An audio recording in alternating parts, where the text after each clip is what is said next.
Parte 3 da aula, desenvolvimento da retina propriamente dito. Como eu disse, os diferentes tipos celulares da retina vão se diferenciando em uma ordem cronológica que é conservada. Essa ordem ela é promovida por conta da expressão de fatores de crescimento, que são expressos pelas próprias células ou pelas células adjacentes, fatores que são secretados naquele microambiente retiniano e pelas interações que as células fazem entre si, principalmente naquela camada neuroblástica, onde todo mundo é célula-tronco. Essas células vão se diferenciando no sentido cronológico e preservado, ou seja, no princípio, as células são todas células progenitoras retinianas. Todas elas expressam a mesma assinatura genética, por exemplo, elas têm uma grande quantidade do gene PAX6, que a professora Irene já falou para vocês, um gene muito importante na determinação do olho e na determinação das células da retina. Além do PAX6, tem outros genes que são característicos desse tipo de célula, que são as células tronco da retina, que são os progenitores retinianos. Nesse momento, então, nós temos progenitores retinianos durante todo o desenvolvimento, porque aos poucos eles vão deixando de ser progenitores, começando a adquirir algum tipo de destino diferente ou diferenciação neuronal. Então, a primeira célula que se diferencia são as células ganglionares. As células ganglionares, então, elas deixam de expressar um conjunto característico de genes de progenitores e começam a adquirir uma nova assinatura gênica. Por exemplo, esse gene aqui, o islet-1, ele é muito importante para a diferenciação das células ganglionares, ele é um importante determinador desse tipo celular. As células ganglionares começam a sua diferenciação, mas não precisa terminar a diferenciação da ganglionar para começar o próximo tipo. Então, eles vêm em ondas. A segunda onda de diferenciação começa a diferenciar as células progenitoras retinianas em células horizontais. Essas células, então, deixam de expressar um conjunto de características gênicas e começam uma nova característica, uma nova assinatura gênica. Alguns genes muito importantes, o FOXN4, o NeuroD, são importantes para determinar o destino e a competência das células horizontais.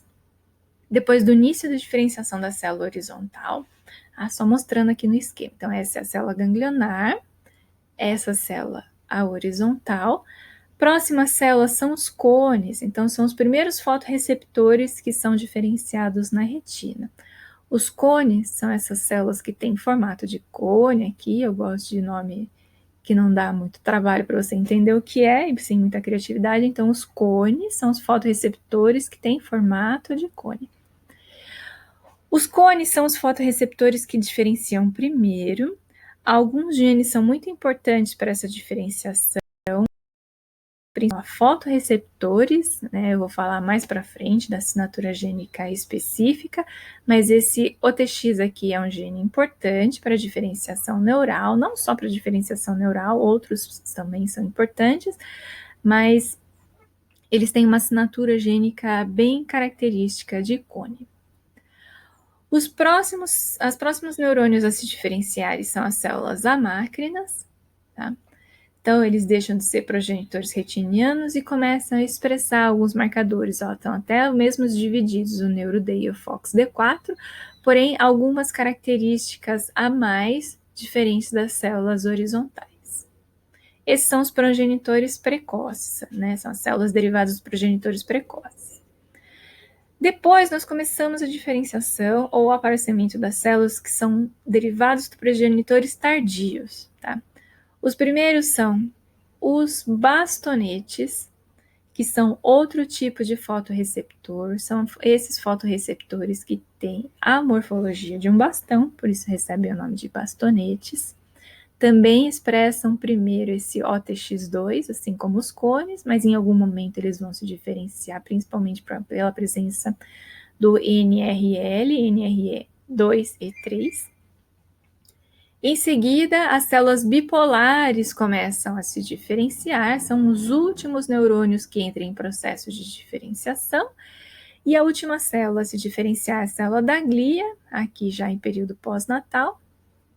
Ela começa a sua diferenciação E quando todas as outras células neurais já estão competentes, diferenciadas, a célula da glia termina a sua diferenciação também. Vamos falar dessa sequência. Então, imagine que as células da retina são uma grande família, cheia de filhos, são 7 filhos, e eles vão nascer em períodos diferentes. Então, o primogênito, a primeira célula a se diferenciar, são as células ganglionares. As células ganglionares são muito importantes, porque elas são responsáveis por coletar todas as informações interpretadas pelos neurônios e encaminhar para os centros visuais. Vocês já viram bastante sobre as células ganglionares, principalmente por conta dos axônios. Então, essas são as células ganglionares e os axônios dessas células vão formar o nervo óptico, tá? Então, todos os axônios das células ganglionares vão se juntar, formando o nervo óptico, e esse nervo, então, vai para as vias visuais competentes que vocês já viram nas outras aulas, não vou nem arriscar falar, que vocês já viram com muito mais propriedade. Tá?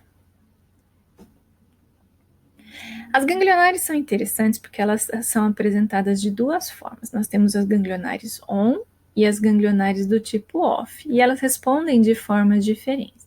Então, elas coletam toda a informação que vem dos cones, das bipolares, das amácrines, das horizontais, juntam essas informações e mandam para os centros visuais através do seu nervo óptico. O que essas células interpretam? Primeiro, elas interpretam a alteração do brilho que foi detectado pelos fotorreceptores, as alterações das formas que foram computadas pelos neurônios intermediários e, por fim, são muito importantes para a interpretação do estímulo de movimentação. Sem as células ganglionares, nós não entenderíamos muito bem o que é um objeto se movimentando ou não. Tá? Então, as células ganglionares são as primeiras, e elas são derivadas daquele nosso progenitor comum que expressa o gene PAX6. A partir daí, por conta dos estímulos que elas recebem, tanto dos fatores de crescimento quanto das outras células em volta, elas começam a expressar outros fatores, por exemplo, o ATH5. O ATH5 é um gene responsável pela indução de genes específicos da diferenciação dos progenitores das células ganglionares, como o islet-1 e o BRN3. Uma vez que esses genes são expressos, a célula já está comprometida com o destino de célula ganglionar. Então, ela começa a expressar outros genes que são característicos de células diferenciadas, o TAI1, o SNCG e o RPF1. A partir daí, essa célula já é uma célula diferenciada, madura, foi a primeira a começar a se diferenciar, e os seus axônios podem, então, ao longo do desenvolvimento do resto das células da retina, encontrar os seus alvos na região dos próximos, né, do núcleo geniculado e o colículo superior. A segunda célula a aparecer na retina são as células horizontais. Tá? Ela vem logo em seguida da célula horizontal e também são derivadas dos progenitores que são considerados como progenitores precoces. As células horizontais são bem interessantes. São essas células marcadas em vermelho, aqui na micrografia, e aqui essa célula marcada em azul / verde água. O que essas células fazem? Elas fazem conexão com os fotorreceptores. Então, imagina que os fotorreceptores estão aqui, isso aqui é um bastonete, acreditem.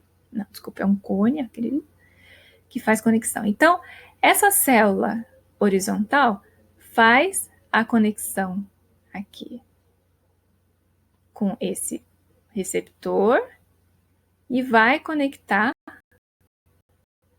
atenção do outro receptor.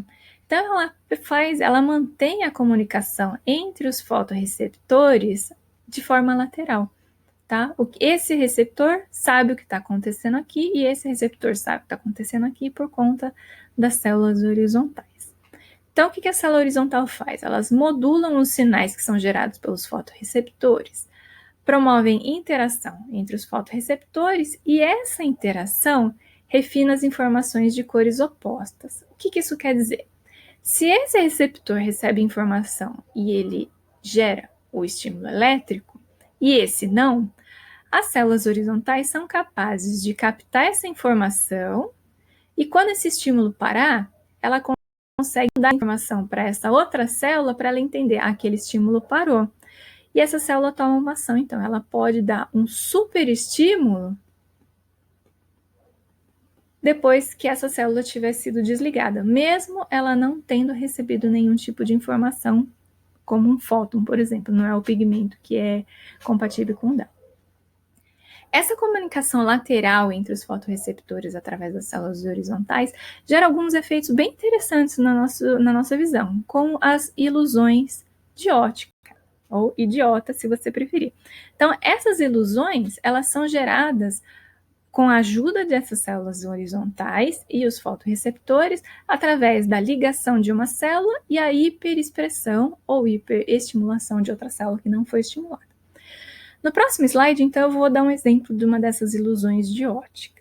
Vocês vão ver arcos de cores diferentes no próximo slide e um ponto na região central. Então, quando eu mudar de slide, eu quero que vocês foquem esse ponto por um período de 30 segundos. Tá? Eu vou mudar o slide automaticamente e logo em seguida vocês vão ver uma tela em branco para ver o efeito. Aqui nesse slide, quando vocês estiverem olhando nos arcos, alguns fotorreceptores estarão sendo estimulados. Depois de um tempo, esse fotorreceptor, como ele é superestimulado por um tempo, ele acaba sendo inativado, então ele fica dessensibilizado. Aí o que acontece? Quando acaba o estímulo nesse receptor, a célula horizontal avisa essa outra célula, o outro fotorreceptor, de que aquele estímulo parou. E aí essa célula aqui acaba sendo superestimulada através da comunicação da horizontal. E aí vocês veem um efeito contrário de cores por conta dessa comunicação. Então vamos começar, prestem atenção no ponto da região central.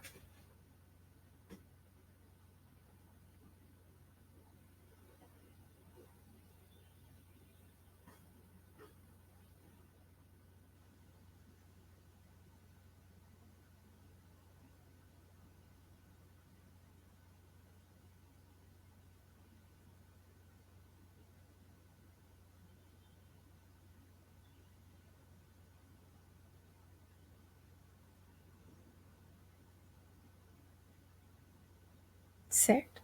Vocês conseguem ver que as cores que aparecem agora são diferentes, né? Vocês veem o amarelo onde era o azul, vocês veem o roxo onde era um vermelho, elas são cores diferentes. O que aconteceu aqui? Então, os fotorreceptores que estavam sendo estimulados, eles foram superexpostos e depois desligados. Aí, imediatamente, quando mudou o fundo, outros fotorreceptores foram estimulados e deram esse efeito de coloração oposta. Tá? Isso tudo mediado, então, pelas nossas células horizontais. Como que essas células horizontais decidem qual que é o destino que elas vão ter? Então, tudo depende da assinatura genética que a célula vai desenvolver. Temos os nossos progenitores retinianos expressando PAX6. Aqui tem uma decisão importante. A célula pode seguir dois caminhos aqui. Ela se tornar um grupo de células, como células ganglionares, células dos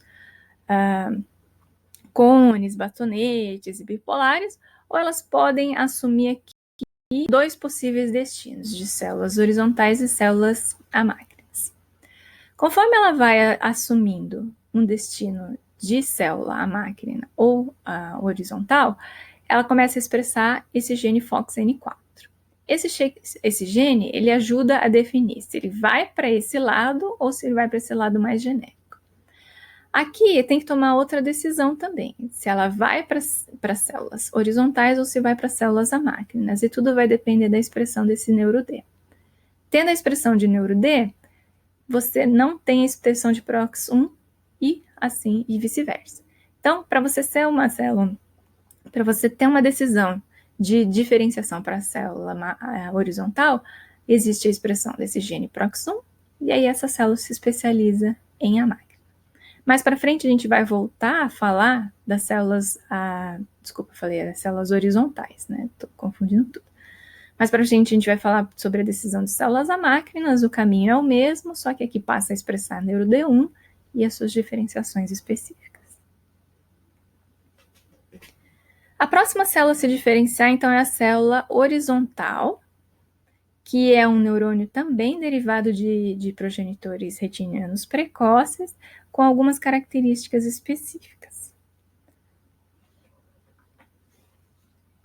Eu acho que eu perdi o slide das células. Desculpem, aqui é o cone, eu já falei da célula, não pode falar da célula horizontal, ficando maluca. Precisa um café. Então, eu vou falar agora dos cones. Tá? Os cones, eles são as terceiras células a se formar, são derivados dos progenitores precoces e são os fotorreceptores, são os primeiros fotorreceptores que se formam na retina. Esse gene aqui, o OTX2, é muito importante para a sua definição, assim como os genes NRL, que eu vou falar mais para frente.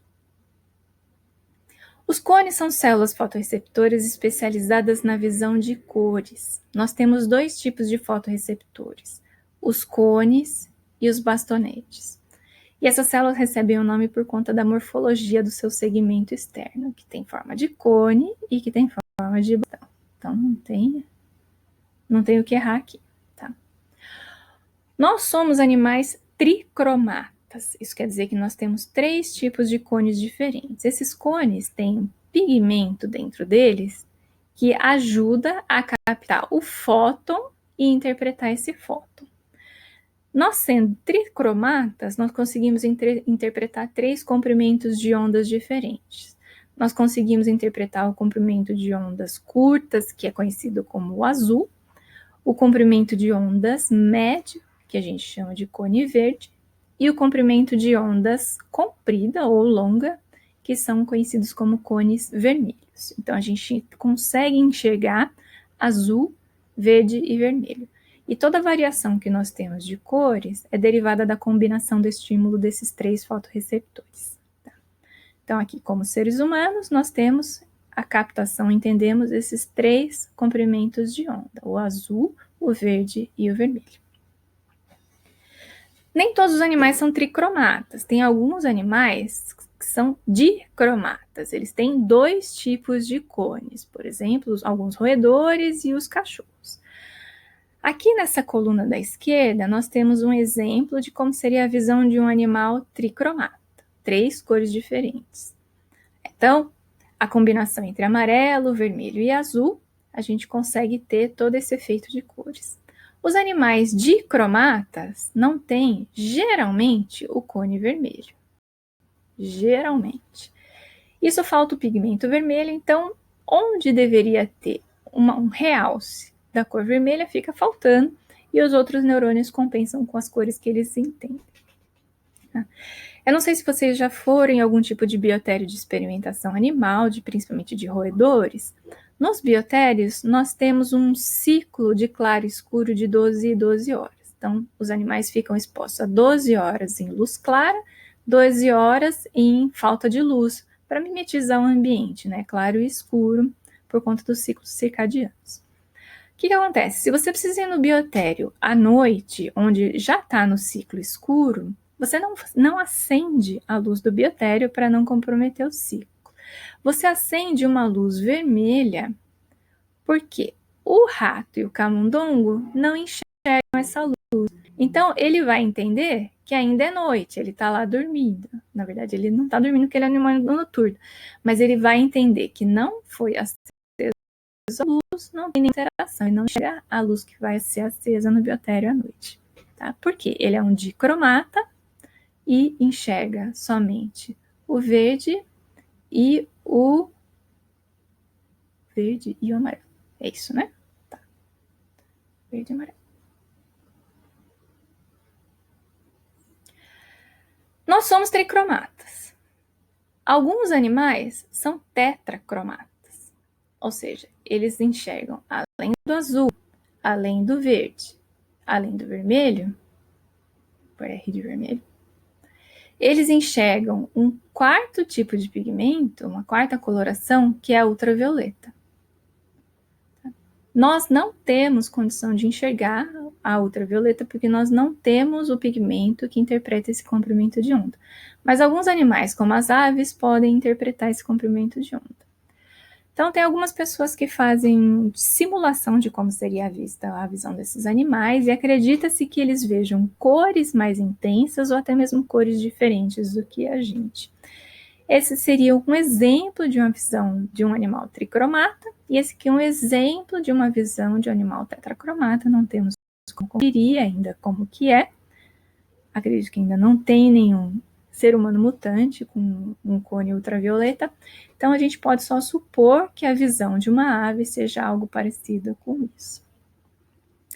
Tem animais que vão mais ainda, que além dos cones comuns e além dos cones de ultravioleta, eles ainda têm uma variação extra, eles conseguem enxergar, eles possuem pigmentos levemente diferenciados. Alguns tipos de tartaruga possuem essa combinação de fotorreceptores, e não tem nem como a gente saber como que esses animais enxergam, mas eu fiz uma interpretação livre. Eu acredito que quando essa tartaruga olha para a nossa cara, ela veja algo parecido com isso, por conta da quantidade de cones e pigmentos que eles conseguem enxergar.